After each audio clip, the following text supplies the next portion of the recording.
Soyons honnêtes, si vous êtes en train d'écouter cet épisode, il y a de fortes chances que, juste avant, vous étiez en train de scroller. Peut-être sur TikTok, Instagram, YouTube ou un autre réseau, peut-être depuis 10 minutes, peut-être depuis 1 heure. En tout cas, beaucoup plus que vous ne le pensiez. Et si je vous disais que ce scroll, ce petit geste anodin, il est en train de vous voler bien plus que votre temps. Aujourd'hui, j'ai envie qu'on en parle. Vraiment. Pas pour culpabiliser, pas non plus pour vous faire la leçon, parce que je suis également la première concernée, mais parce qu'on est des millions à tomber dans ce piège sans même le voir venir. Et parce que parfois, une petite piqûre de rappel, ça fait du bien. Bienvenue dans Challenge ta vie, le podcast qui vous propose chaque semaine un nouveau défi. Et aujourd'hui, on va partir sur la parenthèse de la semaine avec le sujet du scroll. Je vais vous évoquer dans une première partie pourquoi on a du mal à se détacher de ces scrolls. Et en second temps, je vous donnerai plein d'idées d'activités à faire à la place de ça. Comment on va pouvoir se détacher de ça ensemble. Pourquoi c'est un vrai piège? Alors, mettons les chiffres sur la table. Aujourd'hui, un utilisateur passe en moyenne entre 2h30 à 3h30 par jour sur son téléphone. 3 heures par jour, c'est l'équivalent de 21 heures par semaine. Vous vous rendez compte, c'est presque un job à mi-temps. En une année, ça nous fait plus de 45 journées complètes passées sur les écrans. Je ne sais pas si vous vous rendez compte, donc 45 jours sans dormir, hein. Ça vous fait 45 jours de totalement perdu juste à scroller. Et on le sait, les créateurs de ces applications, ils savent très bien ce qu'ils font. Ils ont conçu des interfaces sans fin, pas de bas de page, pas de stop naturel, c'est du contenu illimité qui est là pour nous capter notre attention le plus longtemps possible. Pourquoi? Parce que plus vous restez, plus forcément eux, ils ont à gagner derrière, à gagner de l'argent. Ce qui est en plus un peu malsain, c'est que chaque scroll, ça libère un petit shoot de dopamine, la petite molécule du plaisir qui fait du bien tout de suite. Mais le problème avec ça, c'est que plus on consomme de dopamine facile, plus on devient résistant. C'est un peu comme l'idée du sucre en fait, ou du fast-food. Le problème avec ça, c'est que à petite dose, ça peut aller, mais plus vous vous habituez à ça, plus ça va devenir de plus en plus compliqué pour vous de faire des tâches du quotidien un peu difficiles, qui n'amènent pas tout de suite cette sensation de satisfaction immédiate. Ce qui veut dire que pour ressentir la même sensation, il faut scroller plus longtemps, plus vite, plus souvent. Et pendant ce temps-là, votre cerveau, il se gave d'infos inutiles. Il surchauffe, il se fatigue, il n'y a plus de place pour penser vraiment. Plusieurs études ont montré d'ailleurs que le scroll permanent, ça augmente le niveau d'anxiété, d'agitation mentale, de comparaison sociale, de frustration, voire de solitude. C'est un petit geste qu'on fait souvent une fois qu'on a fini notre journée de travail, notre journée de cours, qu'on n'en peut plus d'avoir passé une journée avec les enfants qui ont été turbulents, et on se dit qu'on va aller se poser sur le canapé avec notre téléphone. Et le problème de partir comme ça dans du scroll infini, et ben au final, ça nous fatigue plus qu'autre chose, que de vraiment prendre une vraie pause, de regarder une série ou de vous poser à regarder quelque chose de plus long. Moi, je trouve ça quand même dingue.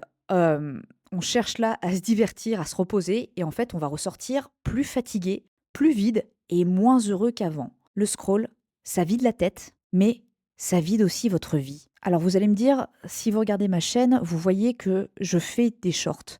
Mais si vous regardez bien, tous les shorts que j'ai faits, c'est pour justement vous sortir de là, essayer d'amener un peu d'action, en espérant que si vous tombez sur mon short lors d'un scroll infini, vous dites tiens, effectivement, arrête, va faire 2 minutes autre chose, et au moins pour prendre cette conscience, essayer de sortir de ça. Parce que même moi, hein, quand je tombe là-dedans, je trouve ça dingue le temps que je peux perdre à faire ça. En plus, je sais pas vous, mais moi, quand je scroll sur des vidéos, ah bah vous pouvez être sûr que derrière, je ne me rappelle plus ce que j'ai vu. Pour dire à quel point le cerveau, il est totalement éteint quand il fait ça.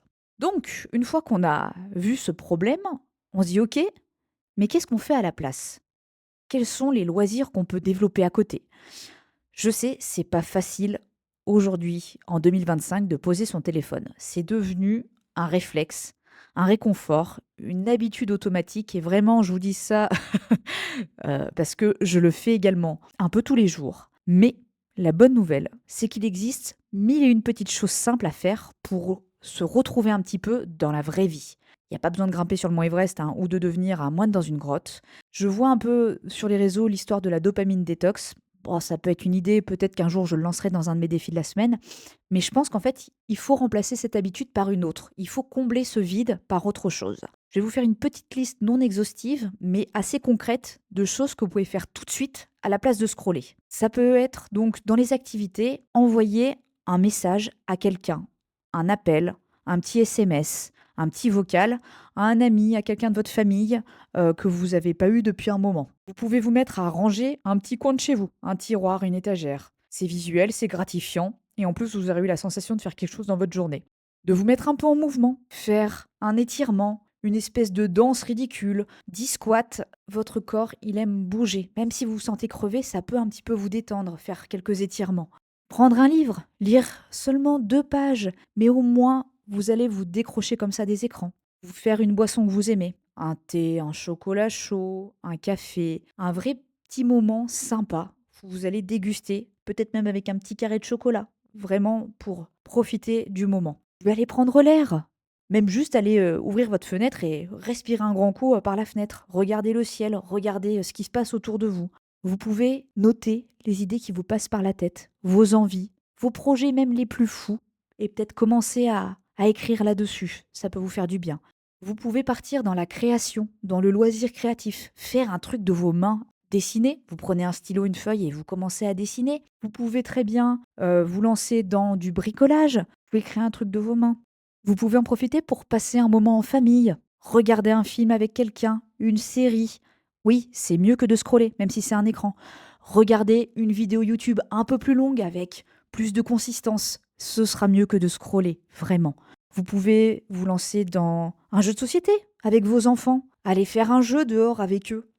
Vous pouvez aussi vous lancer dans l'apprentissage. Justement, maintenant avec Internet, tout est accessible. Vous pouvez apprendre à faire du piano si vous aimez regarder des scrolls de gens qui jouent de la musique. Vous pouvez apprendre à peindre, à dessiner, à sculpter. Vous pouvez apprendre une langue. Vous pouvez apprendre à bricoler. Vous pouvez apprendre un nouveau loisir créatif. Peut-être vous lancer dans la mosaïque ou dans le tricot. Il y a mille et une choses qui vont vous faire grandir et surtout qui vont vous sortir de là. Dernière chose, vous pouvez ne rien faire, rien, juste être là, présent et vraiment souffler. Et écouter votre corps, voir si vous êtes vraiment crevé. Si le soir vous êtes sur le canapé être complètement naze, eh ben, allez vous coucher au lieu d'être là sur votre téléphone. Déconnectez, pensez à vous. Je suis sûre que vous avez vous-même des idées qui vous ressemblent. Mais le plus important, c'est de choisir. Choisir de ne pas donner automatiquement son temps et son énergie à un écran, mais de les reprendre, même 5 minutes. Même si derrière vous retournez scroller, c'est pas grave. Vous avez quand même réussi à avoir ces 5 minutes de contrôle dans votre vie. Et petit à petit, vous allez vous améliorer. Et à la fin, vous allez arrêter de faire ça. Parce que chaque petite action dans votre vraie vie, ça compte infiniment plus que 1000 scrolls. Pensez à vous dans 5 ans, dans 10 ans, dans 20 ans. Vous n'avez pas envie que sur votre lit de mort, vous ayez des regrets en vous disant que vous n'avez pas vécu, que vous n'avez pas rencontré des gens, que vous n'avez pas voyagé, que vous n'avez pas trouvé le métier qui vous plaisait, que vous n'avez pas appris ce que vous aviez envie d'apprendre. Rappelez-vous de vous quand vous étiez petit. Vous faisiez 1000 choses, vous aviez envie de découvrir plein de choses par vous-même. Eh bien, retrouvez un petit peu de ça. Barrez-vous de là.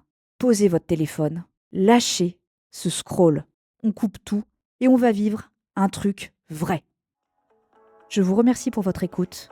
N'hésitez pas à me mettre un petit pouce bleu ou des étoiles si vous m'écoutez sur Spotify ou Apple Podcast. Mettez un commentaire si vous vous sentez concerné par le scroll infini.